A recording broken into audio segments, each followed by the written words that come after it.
Hello बच्चों, कैसे हैं? उम्मीद करते हैं एकदम स्वस्थ होंगे और ज़बरदस्त होंगे। इस बार जो कट ऑफ आने वाला है, कट ऑफ के बाद जो रिजल्ट आ रहा है 2025 की, जो बच्चे काउंसलिंग कर रहे हैं उन सभी के लिए सबसे इम्पोर्टेंट और सबसे ख़ास वीडियो है जो 2025 में पास होंगे, ठीक है ना।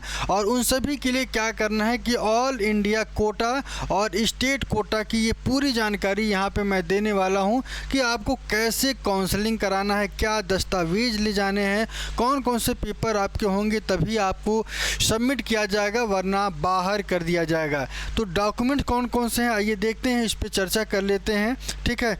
यहाँ पे सबसे पहले मैं आपको बता दूं कि एमसीसी द्वारा 15% ऑल इंडिया कोटा काउंसलिंग जो होता है, सबसे पहले आपको क्या करना पड़ेगा कि पंजीकरण करना है। कहाँ पे पंजीकरण करना है? एक वेबसाइट है, इस वेबसाइट का नाम है एमसीसी। ध्यान रखिएगा, एमसीसी इस वेबसाइट पे जाना है और इस वेबसाइट पे जाने के बाद आपको विकल्प भरना है। ध्यान रखिएगा, विकल्प भरना है। वहाँ पे आपको कॉलेज और कोर्स दोनों चीज़ों का विकल्प रहेगा। कॉलेज मतलब आपके रैंक के आधार पर होगा, और अगर हम कोर्स की बात करें तो कोर्स आप बीएचएमएस ले रहे हैं, बीडीएस ले रहे हैं, बीबीएस ले रहे हैं, बीएमएस ले रहे हैं, तो कौन सा कोर्स ले रहे हैं तो आपको ये चीज़ यहाँ पे फिल करना है। इसके बाद मैं आपको बता दूं कि सीट आवंटन आपका किस आधार पर होगा? सीट आवंटन आपके रैंकिंग के आधार पर होगा और विकल्प के आधार पर होगा। ध्यान रखिएगा, जो आपका ऑल इंडिया रैंक होगा, खासकर नीट के एग्ज़ाम के अकॉर्डिंग जो आपका रिजल्ट आएगा, उसी के अकॉर्डिंग आपका रैंकिंग भी यहाँ पे आवंटित होगा। कॉलेज रिपोर्टिंग और डॉक्यूमेंट वेरिफिकेशन की बात करें तो कैसे करना है, आइए उसके बारे में।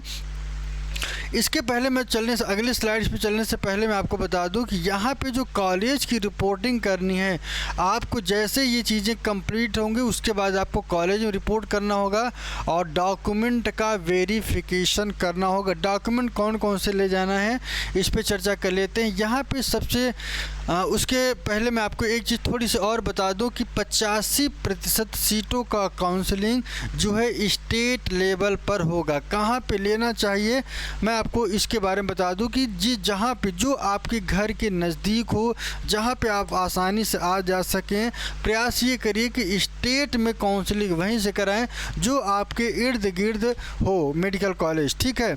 कहीं का कोई भी बच्चा हो, जिस स्टेट से वो बिलोंग कर रहा है वो उनको करना है, ठीक है ना। इसके पहले मैं आपको बता दूं कि वेबसाइट पर, राज्य की वेबसाइट पर आपको पंजीकरण करना है। यहाँ पे डोमिसाइल की प्रमाण जरूरी होगा और राज्य मेरिट लिस्ट के अनुसार यहाँ पे सीट को आवंटित किया जाएगा। तो ये तीनों पॉइंट को आपको ध्यान रखना है। इसके बाद अगले स्लाइड पे चलते हैं। यहाँ पे जरूरी दस्तावेज क्या है? नीट में आपका रैंक रिकॉर्ड क्या है? जब आपका रिजल्ट आता है तो उसी समय आपका रैंक भी क्लियर होता है, तो आपको रिजल्ट वही जो रहेगा उसको आपको रखना है।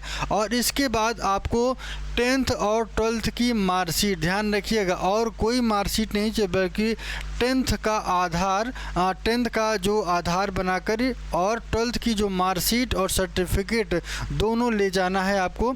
इसके बाद आईडी प्रूफ की बात करें तो आईडी प्रूफ आपको ले जाना है। आईडी प्रूफ में आपको क्या ले जाना है? जैसे आपके पास आधार कार्ड होना चाहिए, ठीक है ना, आपके पास आधार कार्ड कंपलसरी है। आधार के कार्ड के साथ साथ आपके पास कलर फ़ोटो होना चाहिए, ठीक है ना। ये दो चीज़ें होनी चाहिए। बाकी डॉक्यूमेंट, ईमेल आईडी और मोबाइल नंबर, ये सारी चीज़ भी चाहिए। तो ये तो आपके पास उस समय रहेगी, ये आप दे देंगे, ठीक है। इसके बाद डोमिसाइल का सर्टिफिकेट। डोमिसाइल सर्टिफिकेट क्या होता है? जो बच्चा की जिस स्टेट में रहता है उसका डोमिसाइल लगता है। जब आप स्टेट में जाएंगे तो डोमिसाइल का सर्टिफिकेट लगेगा। और कोई बच्चा यदि किसी तरीके से विकलांग है तो उसका कोटा भी आपको मिलेगा, उसका भी बेनिफिट आपको मिलेगा। कैटेगरी सर्टिफिकेट की बात करें, कैटेगरी सर्टिफिकेट का मतलब क्या है कि यदि आप जनरल हैं, ओबीसी हैं, एससी एसटी हैं, जिस कैटेगरी से आप बिलोंग करते हैं तो आप इसको भी लगा सकते हैं, ठीक है। इसके बाद अगला जो पॉइंट है उस पर चर्चा कर लेते हैं। नीट का अनुमानित टाइम लाइन, यहाँ पे डेट की बात कर रहे हैं। डेट की बात करें तो नीट 2025 का जो रिजल्ट है ये कब आना आना है, 14 जून को आना है।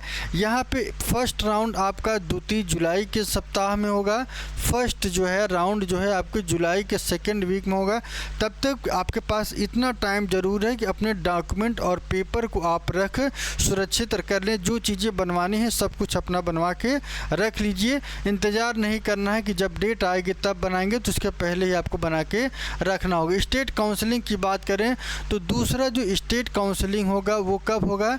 जुलाई और अंत अगस्त में होगा। तो इसको आपको ध्यान रखना है। जुलाई के अंत और अगस्त के फर्स्ट वीक मान के चलिए या सेकेंड वीक तक ये मामला जा सकता है। ठीक है, तो ये चीज़ें रही अनुमानित टाइमलाइन। किसके बाद आगे की तरफ सुझाव और अलर्ट की अगर हम बात करें तो सुझाव क्या करना है? समय पर रजिस्ट्रेशन करना है। आपका जब रिजल्ट आएगा, रिजल्ट के बाद आपको रजिस्ट्रेशन करना पड़ेगा। वो रजिस्ट्रेशन आप जाके एमसीसी पे करना है। ठीक है ना।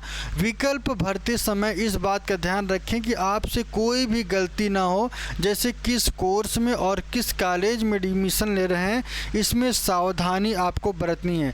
डॉक्यूमेंट तैयार रखना है। जितने भी आपके पास 10th की मार्कशीट और 12th की मार्कशीट और आपके पास जो आईडी प्रूफ है वो, या कैटेगरी का कार्ड है जिस कैटेगरी से बिलोंग करते हैं वो, और स्टेट की डोमिसाइल, इन सभी पेपर को आपको अपने पास रखना है। मॉप अप राउंड में मौका ज़रूर लें। देखिए एक चीज़ मैं आपको बता दूं कि आपका फर्स्ट राउंड में नहीं हो रहा है तो सेकंड राउंड के लिए आपको ज़रूर जाना है।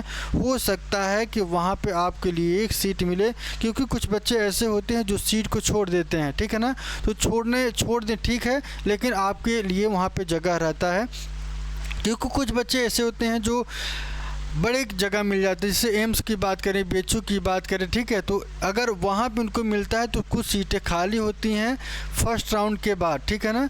तो आपको ध्यान रखना है कि सेकंड राउंड में आपको जाना है और अपना वहाँ पे काउंसलिंग भी कराना है। ठीक है, तो इन सभी बातों को ध्यान रखना है। और एक चीज़ खास बात मैं आपको बता दूँ कि यदि आपको कोई भी चाहे MBBS की बात कर लें या BDS की बात करें या BHMS की बात कर लें या BAMS की बात कर लें, कोई भी कोर्स आपको मिल रहा है तो उस कोर्स को ध्यान रखिएगा। उसमें आप कोई भी आपको मिले तो अपना ले लीजिए, साल बर्बाद नहीं करना है। बस उसी काम को इतने बेहतर तरीके से सीखिए ताकि आपका जीवन जो है सुरक्षित रहे। ठीक है, तो ये रही खास बातें आज के लिए, और आज के लिए इतना ही। फिर मिलेंगे एक नए वीडियो में एक नए कॉन्सेप्ट के साथ। जो बच्चे नए चैनल को सब्सक्राइब कर दें, बेल आइकन को दबा दें ताकि नोटिफिकेशन आपको बराबर मिलता रहे।